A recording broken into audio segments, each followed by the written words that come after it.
All right, look, I'm going to be straightforward with you. There's not going to be some sort of magic, crazy method here. There's not going to be some sort of interesting ploy to give you the best savings advice. There's not going to be some sort of arbitrage to the mortgage payoff process. There's not going to be some sort of investment that's going to give you 150 million% so that you can pay your mortgage off with only $5 or something. None of that's going to happen. All right. This is the tried and true method of being able to pay off your debt quickly and effectively. And that's how you're going to do this. Hey, welcome to the channel. My name is Mike. I like to manage my money in a personal finance way that helps bring you different ideas along your own personal finance journey. If any of that feels like it's pretty cool, hit the sub, hit the like. I appreciate it. All right, let's talk about paying off your mortgage in a quicker way. I know that this is going to be kind of a touchy subject because all the different people out there are going to have all sorts of different scenarios and different things that are going on in their life, right? Some people are going to have kids. Some people are going to have 2 incomes. Some people are only going to have 1 income. Some people are going to have half an income. I don't really know what that means. Part-time, I guess. I don't know. Anyway. Long story short, you're just going to have to find ways to pay off your mortgage faster. That's the bread and butter of this whole scenario. If you understand how that works, that's great. I applaud you. Keep going with it. Make things move forward as you try to pay off your mortgage a little bit faster. Getting out of debt is my goal. It doesn't have to be your goal, but that's what I'm going to do. I know that there's a big issue, and I'll have a video on this later, of investing versus paying off your mortgage faster, which is better, It's a guessing game. All right. I know that psychologically for me, and the idea of anxiety of someone coming to take my house is always over the top of me. So I'm trying to make sure I pay it off faster so that I can secure that I have a place to live and I have nobody coming that's going to knock down the door, bust in the door and, remove me from my house. That's the plan. That's what I'm trying to deal with. Okay. I'm going to get into specifics of my situation to hopefully show you the differences between just paying out regular monthly payments for 30 years versus actually paying forward. When you're looking at your lender, if you're wanting to see if this is a viable option, make sure you read the fine print. Sometimes there are fees for paying off early or paying off in advance. So just make sure that you're working with your lender to be like, hey, I want to pay this off faster so that I don't have to sit here for 30 years underneath this monthly payment where it's like your rent is just constantly there. But anyway, let's move over into the computer and look at usmortgagecalculator.org, which is where I have been calculating how much I'm going to be able to save over the life of my mortgage. So real quick here, this is usmortgagecalculator.org, a very simple site in which you're actually calculating the mortgage payments. I love it. It takes into a multitude of different things, but this is just trying to give you some aspect of different numbers that you can play with so that you can try and figure out how best to make most money off of what you're going to be doing. It's a nerdy thing that I like to do. Welcome to my nerd world. Here we go. All right, so I originally bought my $180,000. You're gonna put your home value right here, $180,000.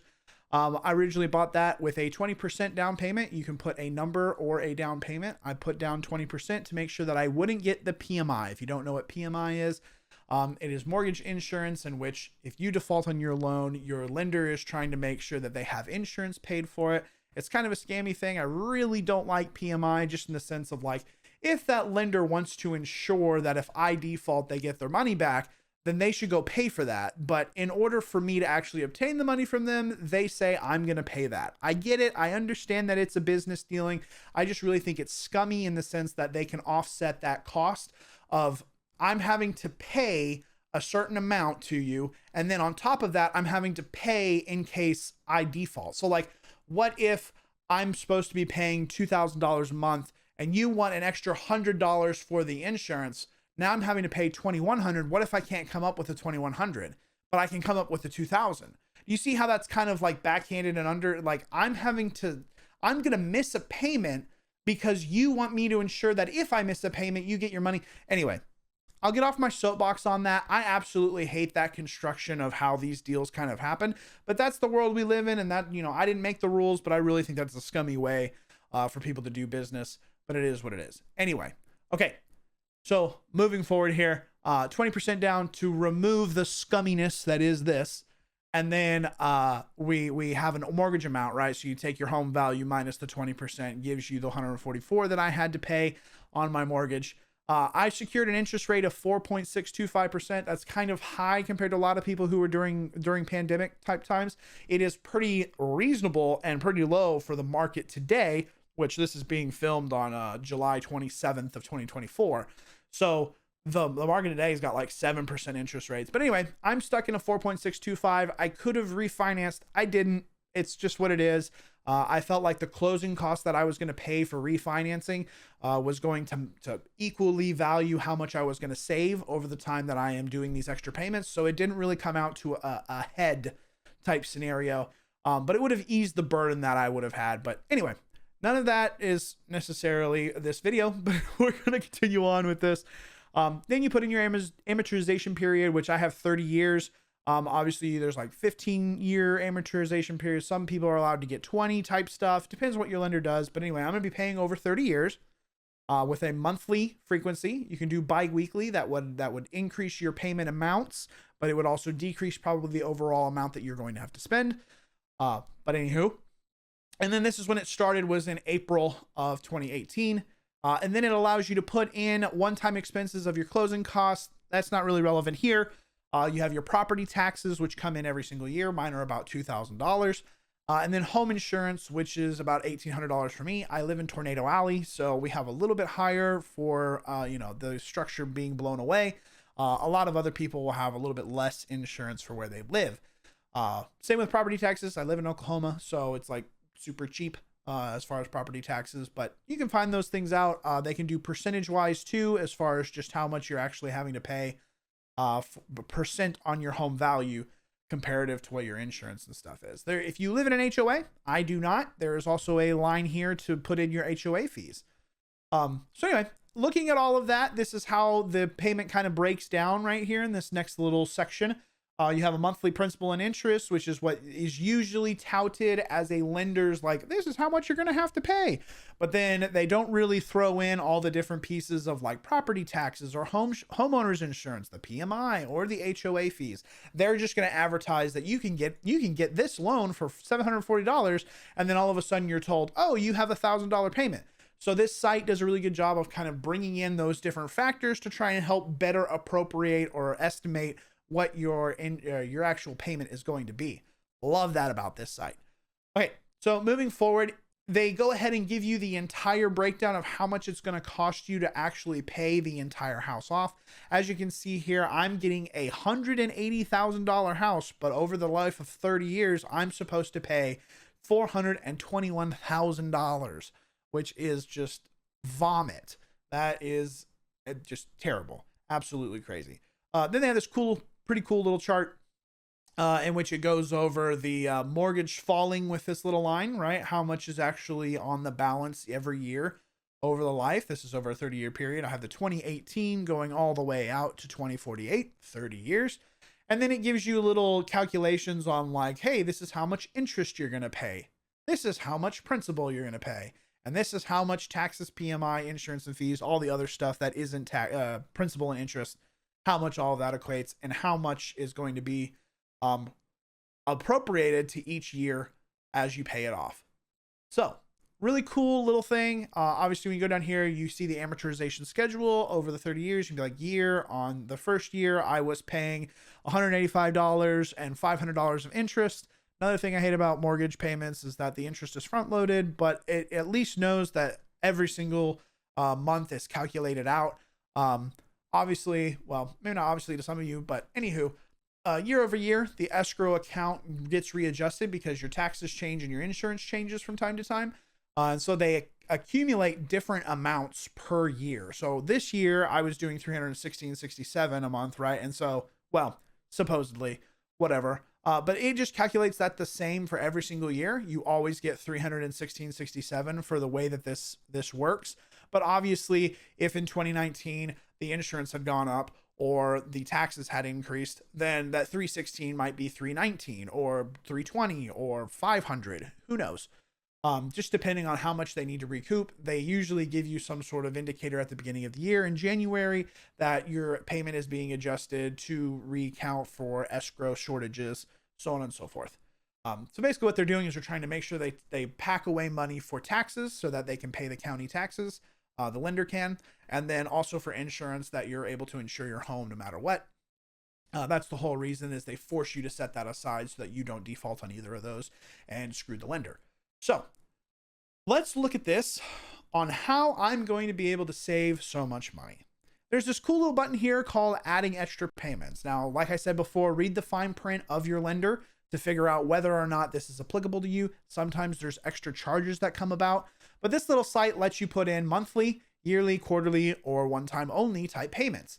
And so currently what I've been doing is paying an extra $500. I know that that's a big sum of money that a lot of people are not necessarily going to be able to do, but that's what I've been doing since the very beginning of this mortgage.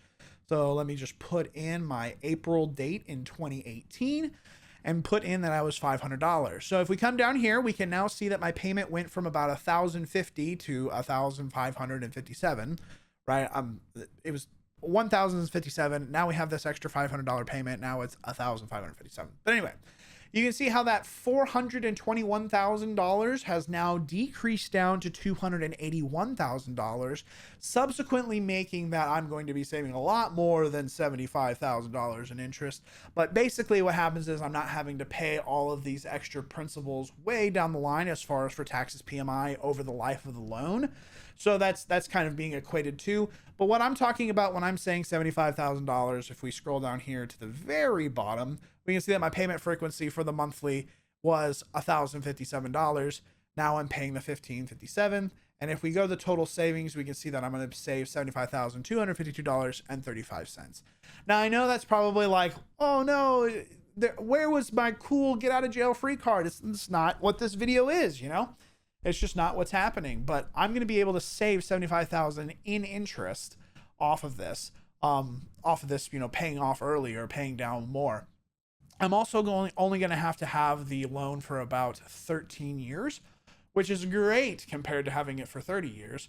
And if I ever decide to move or undertake another mortgage, then I would be able to use this as a rental property, or I can live here for rent-free, any kind of mortgage-free, while someone else is paying off a different mortgage for a different property, in which I'm just accumulating more wealth. Okay, so now the really fun part about this site is that you can go in here and start playing with stuff, right? So I'm over here. This is how I calculated that $75,252.35 that I talked about way long ago. I'm hoping I said that at the beginning of the video correctly. If I didn't, oh well. But anyway, I wanted to kind of see like, okay, what if I, you know, had a windfall? I went to the casino, I put $5 down, and I came back with, I think my current loan, if we look here with 2024, is about $80,000 left, right? I think we're still at the middle part of the year, so I'm more at like 85-ish or 84-ish. We haven't quite finished the entire year. So let's just say that I can, you know, right off today, I go get 80-something thousand dollars, and let's just put that here on the one-time payment on July 27th to where my mortgage goes to zero, right? Oh, look, we're done this year, okay? Now, remember, we were at $75,000 saved. If I come down here, I'm only going to be saving $13,000 if I were to pay it off completely right now, which is in the grand scheme of things over the next 7 years, 6 years or whatever. It's not going to be that bad, right? It's not going to be that bad if the 6-ish years that I have left to pay, $13,000 over those years is really not that bad. So needing to have that entire lump sum or the psychological factor for myself, I'm only going to be saving $13,000 over the life of the loan. Is that really this big of a need for me to have this anxiety and trying to like make sure it gets paid off? Absolutely not. So if you're a person who's been playing with different mortgage payments and how to pay it off faster, kind of realize that like, even if you were to like massively pay off your house right now, this very year, yeah, it's great that nobody's lauding over your head, but you're not really going to be saving too much at the front part if you're already trying to pay it off faster. So don't like worry yourself over trying to get more money or trying to get more income just to be able to pay off your mortgage if you're already paying it off faster than, you know, 100 million people out there. Or, you know, whatever, 90 something % of the population who's not paying anything on it at all. Anyway, So let's just like move back to the idea of like, if you just had your mortgage in general, and maybe you can't subquate $500 a month, right? That helps me burn it down a really large amount. But let's just say you did like $100 a month, which is basically going to allow you to have one extra payment a year, right? If we have a $1,057 payment, we're doing $100 extra. That will give us $1,200 more, which is about one extra payment going toward the house every single year, which is fantastic. But anyway, that actually, if we scroll down here to the summation at the bottom, is going to save you $30,000 over the years, and it's going to pay it off 7 years faster, 6.5 years faster. But like just finding a wiggle room of $100 can really speed up the process and make you be very advantageous for you. Because like $100 a month is going to turn into $30,000 over 23 years. That's pretty substantial.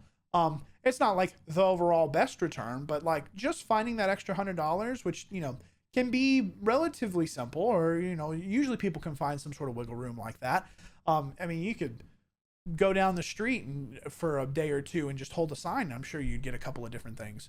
That's kind of tacky, but anyway, all I'm trying to get at is like finding an extra $100 over the entire month doesn't seem too difficult to do. You know, just not going to Starbucks, not going to eat out, having a sandwich for a meal and being like, I'll get whatever I wanted tomorrow or the next meal or whatever. There's possibilities to kind of equate $100 in savings over that time period. So anyway, that's pretty much the tidbits here. That's kind of what I wanted to show you or play with. I do appreciate you watching the video. I hope you kind of learned something.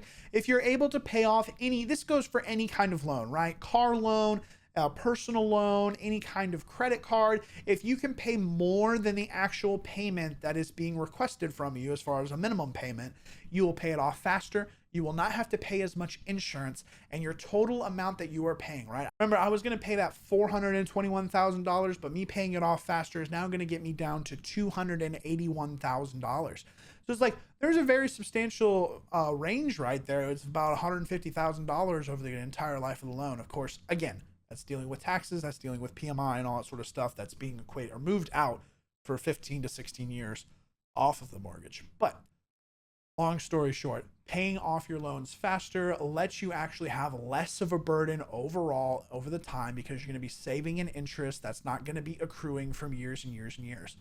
So that's pretty much all I've been down here to say. It's pretty much just trying to equate Dave Ramsey type scenarios. And I hope you had a wonderful, wonderful time. Have a beautiful day. Enjoy.